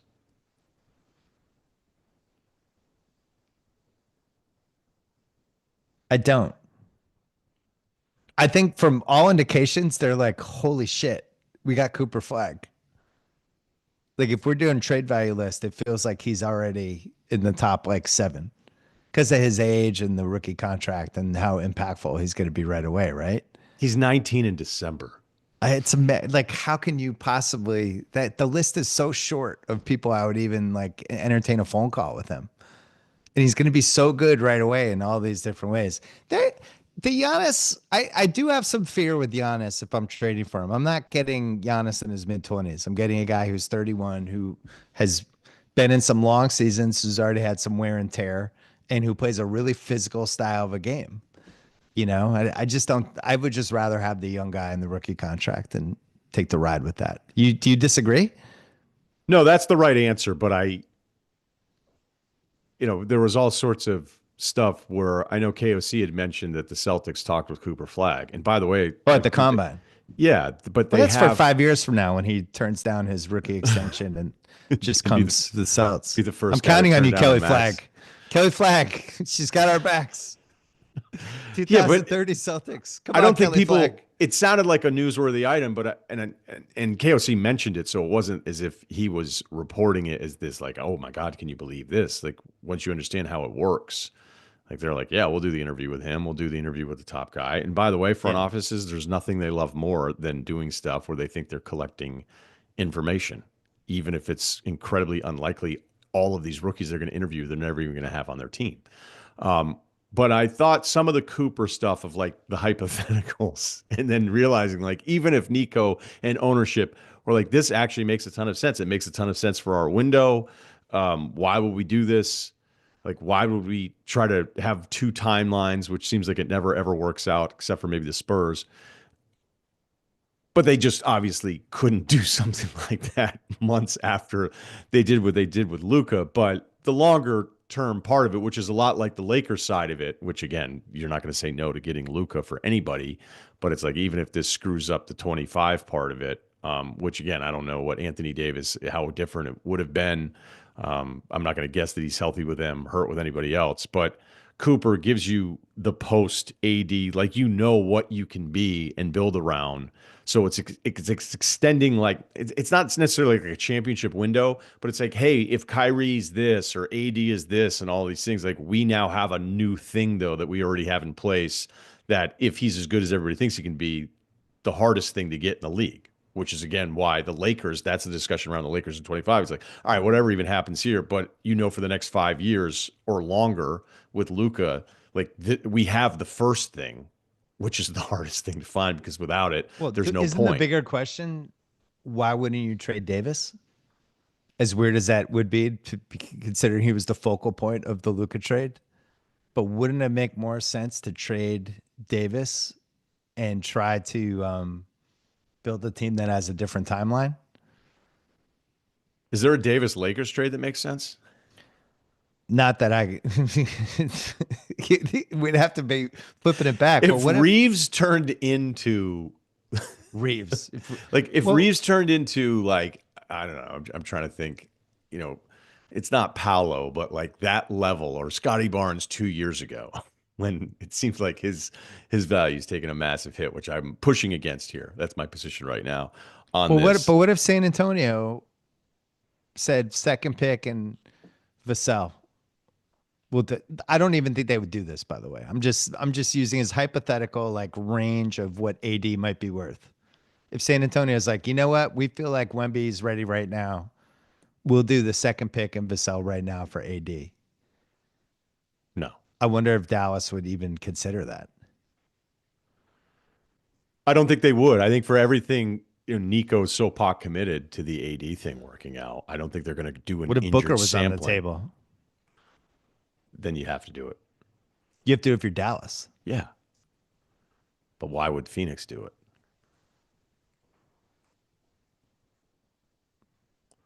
Durant, Beal, and AD, and it's Matt Ishbia who's already done 9 things we disagreed with. I don't know. So you think Dallas would have to throw in more in that? Be AD plus for Booker? Yeah. Booker doesn't. Really? Well, I shouldn't Let say me Booker check. doesn't get hurt because he's had some some time Booker over the hasn't. year. I would say Booker's Yeah, value is not as high as it used to be. I think that's a mistake. He's born in 1996, so that makes him 28 years old, 29 in October. So he's, I think, 3 years younger than Davis. What if there was Wait, you a? think Phoenix would have to? Who do you value more right now, AD or Booker? You I'm a have to bad think about person. this. I'm a bad person to ask because I don't. I'm not convinced AD can stay on a basketball court. I do have to So think that's your about it. answer. I was really unimpressed by Booker the last 2 years. I don't understand why it wasn't more of his fault that his team went to hell in a handbasket and couldn't even make the playoffs, and he was somehow absolved from this. When we both thought he was like a really special player who should be in the short list of franchise guys. I don't understand why they were so bad. I can't believe you just said I'm not the person to ask. This is you. This is your entire life's No, work. I'm not the I'm person to saying ask about I'm talking this. about. I'm not the person to ask with AD because I default toward not thinking he's going to be on a basketball court. But I don't know if I'm in the minority or not on that. That No, was I one of think the things that's I the. thought was so crazy with Dallas. Like I just don't trust that he's going to play 9 months of basketball in a season. You know, especially they trade for him and he got hurt again. What if it was? What if it was? Where's the other one? What if there was something with Brooklyn where Brooklyn traded for Davis and your Cam Johnson, the eighth pick in the draft, and more Little first, and it little was like Nick a Claxton reboot. action. Maybe Nick Claxton, like I don't know. My point is, I couldn't figure out the AD trade, even though I think it probably makes sense for them to trade AD, but maybe they can decide to do that in February. I don't understand the team they have now. I guess they'd have to play flag at small forward, but if I'm Dallas, all I care about is flag. That's my number one, number two, and number three priorities is how can I put this guy in his position to succeed for the next 5 years? And I'm not positive him playing small forward is how he's succeeding. But they have these two centers and they have Davis. So then plan B, I guess, would be to trade at least one of the centers. And maybe you could just have Lively, Davis, and Flag, and those are your three guys, and you split up the 96 minutes with those three guys, and you feel like Davis is going to get hurt sometimes anyway. But they probably have to trade Gafford. That might be the move. That's probably the easiest solve. I'm sure they're going to have to trade one of the centers. Right. Um, If I'm them, I want to keep Flag and Lively because now short term and long term, that's where I'm in business with those yeah, guys. but You know what I mean? Lively's a little different player when it's not Luca. True, true. But maybe he'd have value for the right thing. Anyway, I think it'd be hard to trade AD. I have another draft trade for you. What if Philly didn't want to stay at 3? And what if they wanted to move back a couple spots? And what if they called New Orleans and said, we'll give you 3 and Oubre's expiring for 7 and Herb Jones? Call it him right now. Philly moves back 4 spots to get Herb Jones. New Orleans moves into that top 4 that I think all of us really like. And I would include Ace Bailey in the top 4, personally. Man, I love myself some Herb Jones. I figured you would. Feels like a Darrell trade, right? Still loves. He ends up with like Knipple at 7 and Herb Jones, and that's what they turned the third pick into. It's pretty interesting. Yeah, because Vicini was really good on this, as he always is, from the Athletic on the draft stuff, and he was talking about how Philly, because of Daryl, you would expect big into the models, but not. I don't know that any team would go, "Hey, this is what our model says, and now this is all we're doing." But that Bailey on some of the So analytic stuff is just not a Darrow guy. I've been trying to tell people that he's Edgecombe. I think is more in the Darrow vicinity. Yeah, but then you think, okay, they have Maxie McCain. I feel like Edgecombe with his just motor and the way he attacks the rim, like there's just another level of like, hey, some guys get to the rim. Like I look at the NBA and go, okay, whenever we say it's really hard to stay in front of this guy, well, the way Yeah, defenses are so sophisticated now, and everybody kind of understands like game in and game out, like this is the plan against somebody who's really aggressive and dynamic off the ball. You can clog them up. I mean, look what Denver did yeah, with a zone against SGA, who's one of the best drivers in the entire league. right. All right. So having said all of that, and then there's Ant. Okay. And then there's Ant. And in college, somebody can be really good and special and athletic. You're like, all right, but can this guy consistently just get to the rim? That's really hard to do when a team is ready for it. And Edgecombe felt like he consistently was just in this other gear in comparison to other guys that are, playing college basketball. So does that translate over to the NBA and everything? So, it'd be interesting if there's no deal there for Philly if they go, it doesn't make a lot of sense because of who we've invested in and nailing the McCain pick last year to throw another small player in like this. Yeah, But but I'm not letting McCain change who the right player is for my third pick. I I don't like know. McCain. I don't. Yeah, He was I so really. good this I know. year, I man. really like him, but okay. So Indiana has multiple really good guards. Like it's not like we have too many good guards. Like that feels like a good problem to have for me. I feel like 2 and 3, and I know you talked to way more people than I did this week because that's the combine it's the Super Bowl for that. I feel like 2, 3, and 4 are wide open. I'm not convinced San Antonio's taking Harper second. I'm not. I would say And they Harper think feels like they it's in think 10. outside the box more than anybody though. Yeah. Where they Well, just like, hey, we like this guy. We don't care what the mock drafts say. We like this guy the most. We're taking him second. Is Harper the most likely guy to go there? Probably. But I just think like if anyone's just they're like Danny. Like I would never trust Danny with a mock draft versus if he just likes somebody, he's just gonna take the guy. They might say, whoa, Trey Johnson, this guy, we love this guy. We're just taking him here too. I have no idea. yeah, I think it's a good reminder with San Antonio and the Danny thing's right because of the Tatum year, where it just was like, how could you not take Fultz? And I just love that Danny was like, I don't see it, and you've got to have some stones. You have to have like years of everybody just accepting you to go ahead and do some of that stuff because I think the mocks screw Durant, everybody I mean, up. Durant was even bigger because he didn't even have the resume at that point to fall back on, and they would have taken Durant first. Yeah, right. That would have been the year. Well, again, that was the year they ended up winning the title, but the Yeah. reason they were able to do everything they did is because they didn't win the lottery or didn't get one of the first two picks. So the funny thing is that all of that probably would have been delayed. And maybe they don't do the Ray Allen. Well, they wouldn't have done the Ray Allen deal because that was the Jeff Green pick, and then maybe that likely means they're not giving. No, them Uh, falling to 5 led to the title. yeah, you're right. You're right. So I would say other teams though certainly think it's Harper too. So maybe you're right about San Antonio thinking outside of the box. I'd say consensus is Harper's too in this draft. But I like the Herb Jones thing. I know when you put these trades together and we sit here and we were like, all right, and then we just end up talking about it for 5 minutes. We're like, yeah, that's not going to happen, or that doesn't make any sense. Philly probably doesn't want to wait on another guy. I mean, if somebody's special and they do all the evaluation, it's like, hey, this is still the best value. We'll sit there at 3. But Herb Jones healthy again gives you stuff that very few wing defenders gives you. There's one more trade back for them. Brooklyn is they're at 8 with the Cam Johnson pick. With Cam Johnson and 8, and that might be too much to flip with Philly. But if I'm Brooklyn and I can get in the top 3, I'm trying to do it. And that's the other one. I just feel like Philly with the talk about windows. I don't know what their window with Embiid might already be shattered and there might be wood and glass everywhere, but they don't have time to wait on some 19-year-old kid with Embiid, I don't think. So they're basically, and George, who's going to be 35 years old, but thank God he's podcasting again.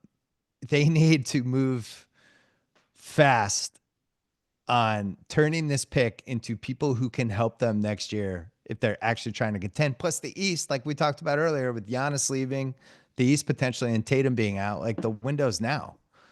So, if they get Cam Johnson in the 8 for the 3, I would do it. Unless I felt like one of those guys, like I'm kind of with, and I haven't done all my work yet. You're way ahead of me in the draft stuff, but I'm with you on Edgecombe. Like that, the clips of him are unbelievable. It's like everything you want in the NBA now is a guy who is that athletic and can go to the basket like that. So I would have a hard time not taking him. And that may be what they're stuck with. But I think your approach and your strategy, if you're going back into it and be like, all right, the whole thing this offseason is health, be ready to go, limit the minutes for these guys, see what you have in what feels like a more open East with the Tatum injury, with Milwaukee likely kind of stuck a little bit. Maybe the Knicks and the Pacers are the favorites to win the East going into next year because everybody's going to be so pissed off about Cleveland. Although the odds are they're going to be the odds-on favorite, at least to be the 1 seed in the East if everything stays status quo. But we know that's not going to happen.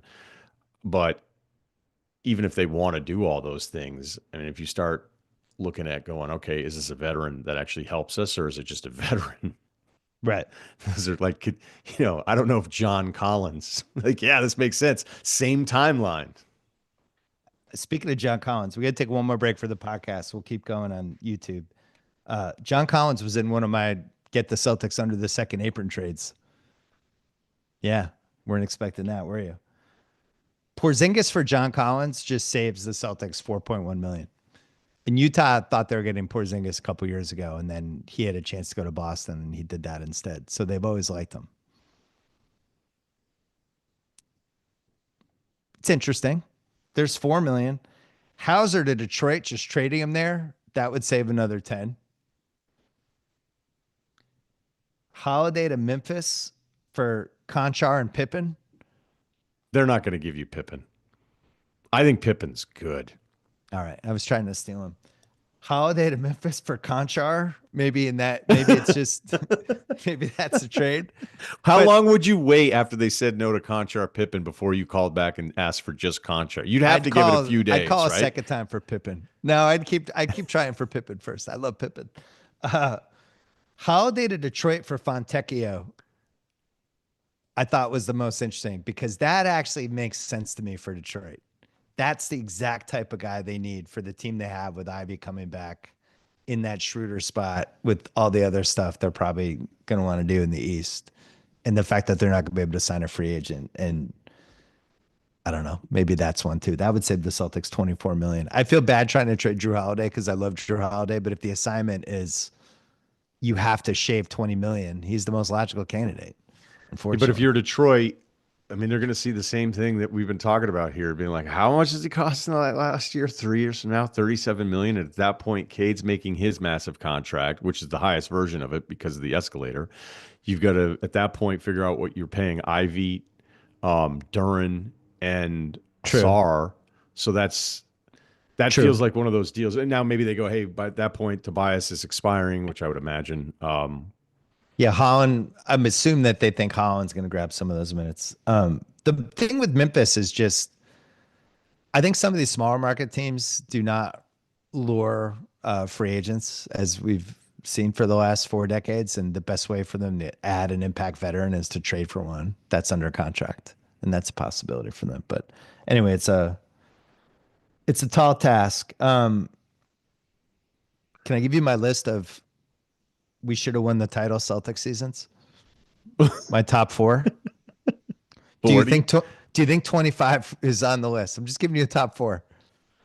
Do you think 25 made the list? No, because you're going to put 9 and 10 in there. So I don't think 25 is on the list. It's not on the list. And I'll tell you this.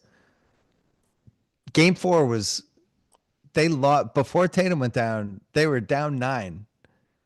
Or I guess Tatum went down as the steal layup. They were down 3-1 in the series. And let's say Tatum never gets hurt. I still don't know I don't think they win 3 in a row without Porzingis. Do you? Think they could have won 3 in a row without Porzingis? Or the ghost of Porzingis or zombie Porzingis, whatever version of Porzingis that was. He was terrible. I mean, I know it's a lot to ask, man. I don't think they could have done it. They blew the series in those first 2 games is where I've kind of landed on a Sunday after the series. Game 1, fine. I can't believe they did it again in game 2. I know. And Tatum going down to say, well, that game was, we had already seen it 2 other times. So sure, they're like, there's randomness of the OKC Denver stuff where OKC looked like a terrible team in the fourth quarter a couple times. Yes. Denver looked like a terrible team there in the fourth quarter. When Tatum went down, if you're a Celtics fan, you cannot use that injury as an excuse for the outcome of that game. I mean, sure, you can hit me with you don't know what's going to happen with 3 minutes left and this team. Okay, fine. Sure. It didn't feel that fucking way, man. It like that felt like in that span when they got down to them, it's like, oh my God, they're actually going to lose this series. And then the Tatum part is just the bad news on top of everything else. So I think we're on the same page with that one. The second half of game 4 for the Knicks and game 6 for the Knicks is the best I've felt about them as a team all year. I was really impressed. And the Mitchell Robinson stuff, man. Yeah, just the 15 minutes, him and McBride. That possession on Jalen in the corner when he defended everybody. Oh, God. Yeah, that was great. I got to defend the Knicks fans for a second because they took some shit for the over celebrating, getting at around two. I was fine with it. I mean, that team hasn't had anything good happen to them in 25 years other than Linsanity and beating like the ghost of the Celtics in 2013. Like they should have celebrated like that. It's a Friday night. It reminded me a little of that the when the Celtics had that comeback Nets win and then nothing good had happened with the Celtics for 9 years and everybody just went out in the streets and got drunk in Boston. Same thing. It's like they deserved it. That team, all those fans have been through so much shit and so many bad, stupid management things and owner things and so much bad luck and bad lottery luck. Like I would have expected them to celebrate that way. And if they make it two more rounds, I can't even imagine what that's going to be like.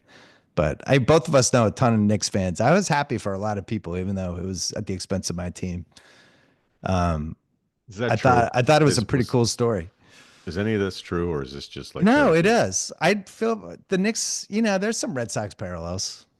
I see it. I feel it. Like with they haven't won in 52 years. It's like you're talking entire generations of people. You're talking people like Koppelman's son, who's like in his late 20s now. He's never even seen them win a game like that. So I don't know. I was feeling for them positively.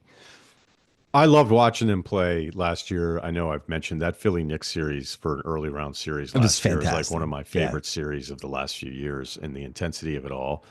And clearly, like Brunson's more comfortable, which doesn't make any sense considering the Celtics team and everything that they've gone through, but he's more comfortable in those moments than anybody on the Celtics. And that was going to keep happening. It's a great point. And I know how I felt. Like I could do a much bigger, one of my favorite things about the combine is just like what the dudes who do this every single day think about this sport and where it's going. Yeah. And, are we now away from like, we just accepted small ball is like, well, it makes a lot of sense. Like, why would you want some big plotting guy out there who's not as skilled? Put your five best skilled players. Like, what took us so long to get to this point? And now we're seeing in a real way pretty quickly the teams are going, what I really like is controlling the glass and having Yeah, a it's second fun rim. rebounds. It also helps that some of these big guys can both Yeah. stretch the floor offensively, which, It's maybe fun to a miss a reason why. shot and then get it back and then take another shot and then that one goes in. No, but I started thinking about it. And, look, I don't love doing this the week Tatum blows out his Achilles, but it was another thought that I had where, I remember I've talked about that usage rate stuff of like, if you look at the history of like the highest usage rate seasons and how many, I haven't updated the numbers recently, but more often than not, those teams didn't do very well in the playoffs. Now, the counter to that can immediately be the reason the guy's high usage is that high is because the rest of the team isn't that good, and that means that's why those teams didn't do anything. I think both things can actually be true. I think if you do something in the regular season where it's always in one guy's hands over and over and over again, like I think there's probably a Donovan Mitchell conversation about that he defaults back to the Utah Jazz version of him where it's so dynamic and when he's rolling, he looks like one of the five best options with the ball in his hands. Nobody else is doing anything. But then then nobody else is doing anything. Guys aren't boxing out as hard because they're sitting there watching. They're not playing defense as hard because they're like, this guy's going to take 30-something shots again. And, for the most part, I really like Donovan Mitchell because when it's right, it's probably one of the most fun things to watch in the NBA. So if you allow me to take my time here in making the point, I was talking with just different people, just bullshitting about the game. And I was like, this isn't even about Tatum so much as like when you see it going bad for the Celtics and everybody knows it. I mean, it's unbelievable. It's like there's a warning sign or a greeter. 8 years of watching it. Like you kind of know the signs. It's like, being in a marriage or something where you're like, oh, my wife seems pissed right now. Yeah, it's like a maitre I've seen her d' like this. with like 4 minutes to go, interrupts the broadcast and goes, and here's the point where they're going to hunt for switches and then settle for bad threes. And it's going to be a lot of isolation. So They're going to walk the ball up and start the offense. 8 seconds left in the shot clock. Are we in a parallel of this small ball to now the too big? And I'm going to say it one more time, also known as center and power forward, which was pretty accepted for a long time. Yeah, it was working. Have we gone so far away from the traditional point guard who he may just be extinct now? I don't even know if there may be a couple of the zoo. That's why Mike Conley is still working. That's why Chris Paul can still get 30 minutes a game. I kept thinking about like Gary Payton in some of these games where you can see the best player, whether it's a Mitchell or whether it's a Tatum or some of these other dudes that are like MVP caliber players that are just like, hey, this is kind of what we do. Like, I'm the best player. The math says that I have to have the ball. The math Yeah. says I have to take the shot. But that means that it's kind of pretty predictable, like what I'm going to do. So the defense is more prep for it. They can help off a little bit more because it's just not likely that we want like any of these other three guys even shooting. I wonder if Gary Payton watches some of this stuff and goes, hey, after three of these in a row, let's do something different. I'm going to take the ball. I'm going to tell everybody what to do. And I'm going to get us a good look because the way I'm programmed to play this game is to figure out the best possession for us and not necessarily saying, hey, an open three in this spot gives us this many points per shot, points per possession. So it's not even like an So you're saying like a anti-analytic. Steve Nash, Jason Kidd, any of those old school point guards that we grew up with? I don't think a Chris Paul or any of the guys you just named would let that many possessions go as bad as we've seen with the high usage. And we're talking about some of the best players in the sport, players that have had huge accomplishments, a few of these guys that have won rings. But to But wouldn't you put see, Halliburton in this though? Because I think I really like some of the decisions he made in those first two rounds. I And think he's a real Halliburton's a point great guard. call. I think it's a Yeah. great the way he collapses a defense because of his handle and because of his size, and you can see, and then he's keeping like almost Jokic-ish. He keeps all of these passing lane options open. Like he's not just throwing to a corner. He's not just hitting the roll man. He's thinking like, okay, I have a few different things. As soon as I can get into the defense and get them to collapse, I'm going to find a couple But different you're things. just talking half court. The other thing is he's getting fast break transition stuff That's too. different. You're right. But that's the bonus of that's the stuff you don't get with Tatum and the Celtics because he's not wired to be like rebound. I'm going to try to create a, even like Jokic is wired that way. But I see what you're saying though with this stuff. Yeah, we are like combo guard, the tweener thing. Like it used to be bad. Well, he's kind of a combo. He's not really a one or he's not really a two. Now it's mandatory that you're the one, but you're really all of these ones play as twos. Yeah. And has the game in those huge playoff moments, have we lost that part of the game? Those guys that had that talent to go, it doesn't guarantee you anything, but hey, we just did this three times. Let's do something different. It sounds Right. simple, but I think the game is missing that a little bit because when Wouldn't you you look throw at the Luka draft, in that too? yeah, but uh, Because yeah, that got really stale in the Dallas Boston series specifically. you're talking about the bad part of it, where it's predictably Yeah. the same thing over and over again. Yeah, Just over and over again, same. I see you know what what? you're saying. Maybe I we think there's maybe we one should other appreciate piece. LeBron more. No, I think there's one other piece that you're not factoring in that I think is important because you're talking about how more bigs.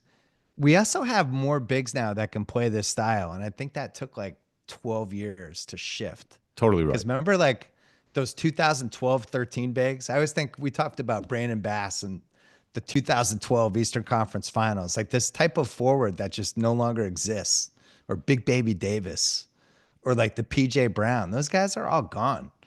And now it's turned into this new version of those guys where it's like Mitchell Robinson is almost a throwback center. He That's a totally is. guy. Not almost. He Well, but he yeah, is. but you can Well, you know what? I would give you this though, because what this game asks bigs to do now defensively is That's what I mean. insane. Is insane. And so Where maybe he's those guarding, yeah, he's guarding Derek White 25 feet from the basket. That wasn't happening in 2012. So it's like even if you're big, you're accumulating these new skills that I don't think the guys from the previous generation had. Combined with you have like these Chet Holmgren types that are this new version of a center where it's like they're 25 feet from the basket, they're spacing. So I just think we have better talent to play, these ways to play the double big than maybe we did when it was yeah, Ante look, Zizic. What was his name? Pirantic. Roy Perotic, Hibbert. Macedonia. I just had a guy, Right. he was driving me in Chicago. He's from Macedonia. He told me the NBA was fixed. It was a long hour. Wow. I know they could fix the ping pong balls. I think the whole discussion is Al Horford. If you just look at his basketball reference, that is the roadmap. That is the IMDb of how basketball changed, where he's zero threes a game to like one to all of a sudden he's at like five. And now when you look, he's like no free throws and threes. And this was a guy who used to, post up and play near the basket. Now he doesn't. But he always should have been because he was pretty good with the ball in his hands. I always felt, and I know I interviewed him and I asked about this. I go, you're going to spend your entire career out of position because you end up having to play center, and you should have been a power forward who Yeah. had the ball a little bit more. And of course, it's Al Horford, so he's like, yeah, whatever. Not going to Blake complain Griffin's about it. another one. Yeah, Blake but Blake Griffin was near the end of his career became Oh, more of a okay, all right, three-point shooter. yeah. But if he came into the league being a three-point shooter combined with all the other stuff he had, it's pretty interesting. So that was what you guys were, that was one of the combine discussions of, is the way people are playing basketball, is something broken? Is it fixable? Like, because I It's just still a feel lot of like, philosophical stuff that I think is really great, especially when you're talking to the guys that think about the game right. every single day of their lives. All they are like they're thinking, and it doesn't mean everybody agrees. It's not like I came back from the combine and like 10 teams said the exact same thing about the way they see Yeah. the game. But there is, I'd say there is a sentiment from a few of the guys that I talked to that were like, there's just a lot of this stuff that gets really repetitive and really predictable at the ends of these games. And it feels like almost the default setting for all those teams. And like, look at OKC to bring it full circle. They had to figure out the second thing because the SGA take you from the top, high ball screen. Yeah. And then now you're chasing him and he's pulling up from every single angle, full speed to straight up in the air, or he's working you for three free throws. Like OKC could not go to that as consistent as they wanted to or as they had throughout the regular season because Denver was prioritizing just clog all this stuff up at the top. And, it almost makes me think the Celtics would have just kept running that. Right. Well, because it was the math was on their side. And then they won the title last year, which makes you think you're invincible. But Sure. I mean, the last minute of game one was an atrocity, the shots they got. And then the fact that they repeated it in game two, is even worse. It's interesting with Minnesota because Minnesota is a hybrid of both of these worlds, right? Where what you're talking about is basically the Ant issue, where it's when they're at their worst, it's him trying to do the same thing over and over again. And teams like threatening to send a second guy, not him getting frustrated. That's usually when they unravel. But then they added this Randall piece, and now they have these two different versions on offense that they can kind of attack you with. It was notable in those Laker games. Like at some point, you're realizing Randall's just not having a good game. Like he's attacking them, and they can't match up with it. And I felt the same way in Golden State. We'll see with OKC. So you think you have OKC in this next series? I picked him this summer. I'm picking him again. I'm, again, surprised the odds are that in their favor, but maybe it's because I thought the Thunder were going to dispose of Denver a little bit earlier. Well, I did. And There was a lot of pride, championship DNA, and that one game where Gordon hit the game-winning three was a pretty lucky win, right? Even though it was a great win for Denver, it was still pretty fluky. I guess them winning three was an achievement, I think. Clippers are probably saying the same thing. Definitely. Yeah, if I was gonna bet the finals, I still think OKC is gonna win the title, but I would probably do the SGA to win the finals MVP. I think is the best value. Although it's basically the same as OKC. OKC's minus 185. The Knicks are plus 490. Minnesota's 6-1 and Indiana's 8-1. And this is I guess we can hit the finish line with this. I picked the Knicks to kill that Detroit. I thought they were going to win in less than 6. It took a little longer. I thought the Celtics were going to kill the Knicks in round 2. They didn't. I like Indiana against the Knicks in the series. I think Indiana is going to win the series based on as a bet. Let me rephrase. As a bet, like the Pacers are plus 126 and the Knicks are minus 148. I think that should be a 50-50. So I think you're getting more value with the Pacers at plus 126 because I think the Pacers have a slightly better team. They're deeper. I think this is a good matchup for them. And I continue to really believe in them. I think they're really good. So for me, I would take the plus 126 if I was betting on this. And that line's moved a little. It was plus 140. It's dropped. What do you have? You think the Knicks or the Pacers? This is a coin toss. I'm taking the Pacers. There's not really much. I mean, their first three games were October, November, and February. Right. And the Pacers are a better defensive team than they were.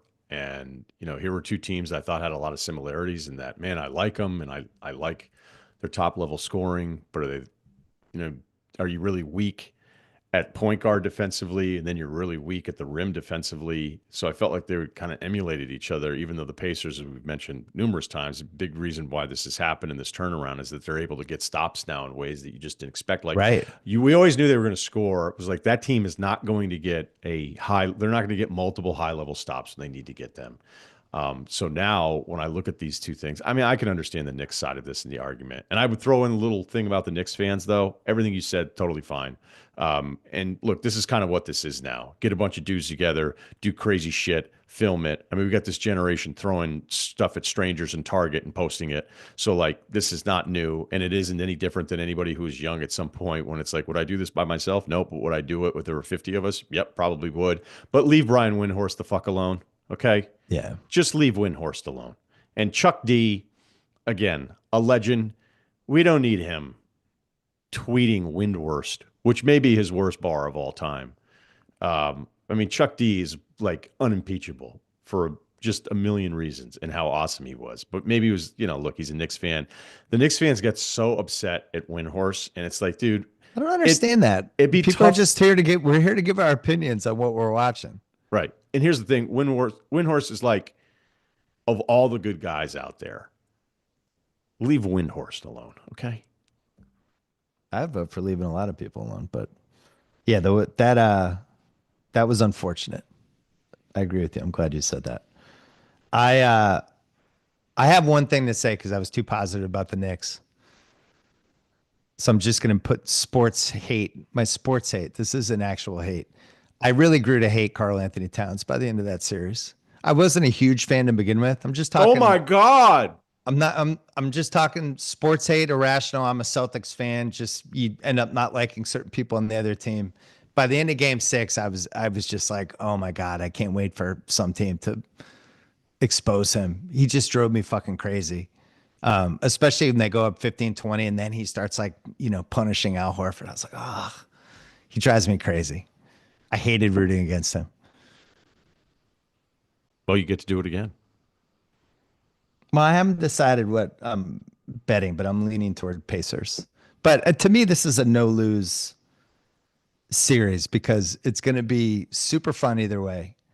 I really like watching Indiana.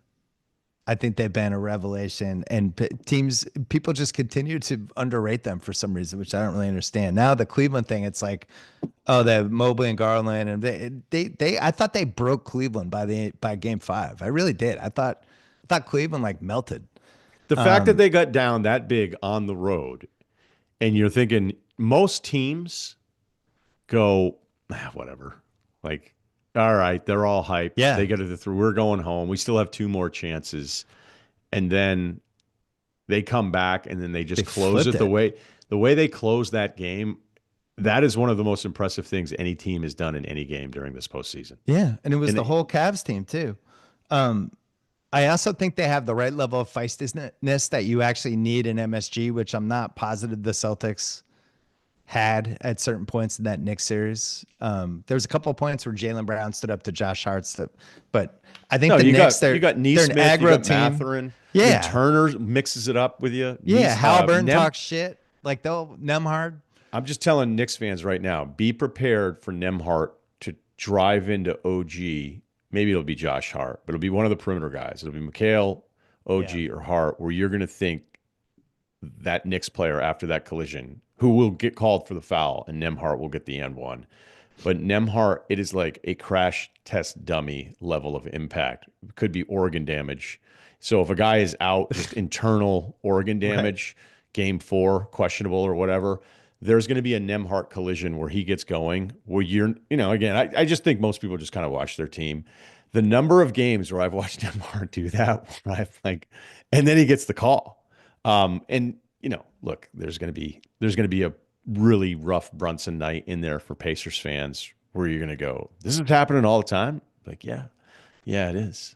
It is. Well, the other And thing they do is the 94 feet of just putting wear and tear on him, just bringing the ball up, which I continue to think is underrated. And the Pacers love doing that. And they did it TJ to, McConnell.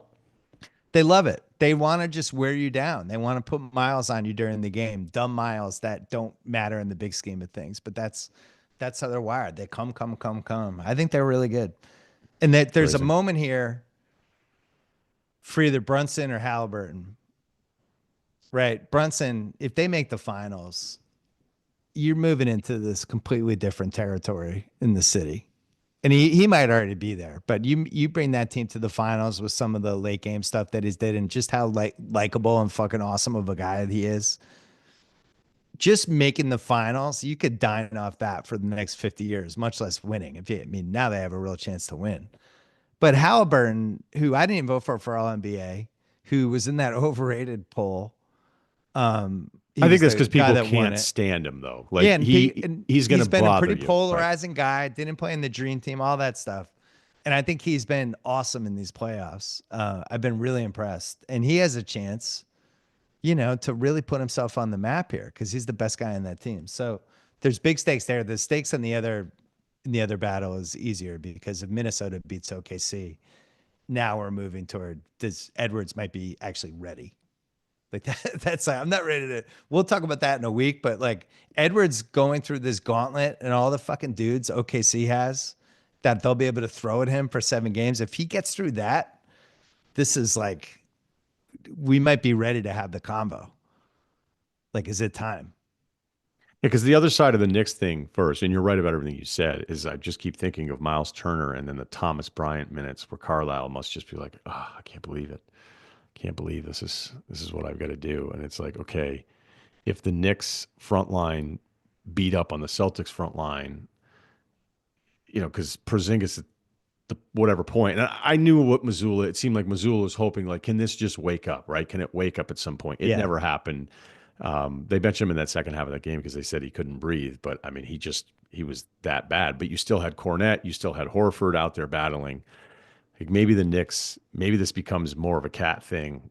But see, Cat was actually like, look, he didn't hit any threes, He but was really he good in was game 6. the on the glass stuff Yeah. and the putbacks and just being big and being physical and being Yep. quicker to the ball and all that kind of stuff. Like, I don't know why that would get worse against the Pacers. If anything, it should get better. I mean, Mitchell's just going to be a cleanup guy. It's not like they're going to give him touches and actually like run something with him there. But I mean, Neesmith's going to be a real problem for them too, because he's turned into one of the best defensive guys in the league, and I think one of the problems with the Celtics in that last series is Holiday didn't do a good enough job on Brunson. he Brunson didn't. was Derek cooking White him. was bad too Yeah, against him, and then that's why Jalen ended up having to play him. And then look, I don't and think they were Tatum going to was win. covering him too before he got hurt. Like they were using their forwards to guard Brunson. And Indiana has way more options. Brunson was looking for Horford. I thought Horford held up really well, but then when it was the Porzingis stuff, it was just a disaster. But look, Yeah. Nesmith, we'll see what happens here, because there's part of the Jokic conversation where it does get really annoying with Jokic too. As much as we all love him, like when he pins the defender's arms into his arms and then And screams then with his does palms up, and yeah. you're like, dude, you're doing all of this right now. But then there's other plays too because he's so big where he's just getting swiped at the entire time. It's like, okay, but they're not going to call all these fouls. So if you have Caruso, if you have Jalen Williams, if you have the two bigs, if you have the other Jalen Williams, you're talking about like 30 fouls you can throw at this guy. And if they get to the bonus quicker, no problem. Like we'd still rather them get to the bonus and try to just physically attack this guy the entire time. It'll be very interesting to see what the fouls are like on Nesmith in the first quarter against Brunson. Because Nesmith should foul out of every game he's in. He's just Yeah, but you could have said that not about going to. Caruso and Dort, and that's the thing. It feels like if you can establish it in the first quarter, then you can get away with it. But the smaller guy Right. gets the calls more. I mean, Brunson is drawing. Yeah, It's that's a not good free point. throws. Brunson is drawing the second most free throws of any player. The last time I looked at it. And then I think during the regular season, Giannis was the only player that drew more free throws. Drew more personal fouls, because that's another thing that happens with this Brunson debate. It's like, oh, well, look at his free throw and all these different things. Like, dude, he's number 2 in the NBA. I'll look it up right now just to make sure I don't get this wrong, because obviously it's going to piss No, everybody off. he's. I thought he was top 3. Is it Per game, I think he was second to only Giannis. right? Now, look, somebody has to be number 1, number 2, number 3. but I'm gonna look it up just because I don't want to get this wrong, and I'm almost positive I had it right. All right, so he's drawing 7.5 fouls per game during the playoffs. In the Jesus. regular season, It felt he higher. It felt well, like some of them were 13. overturned.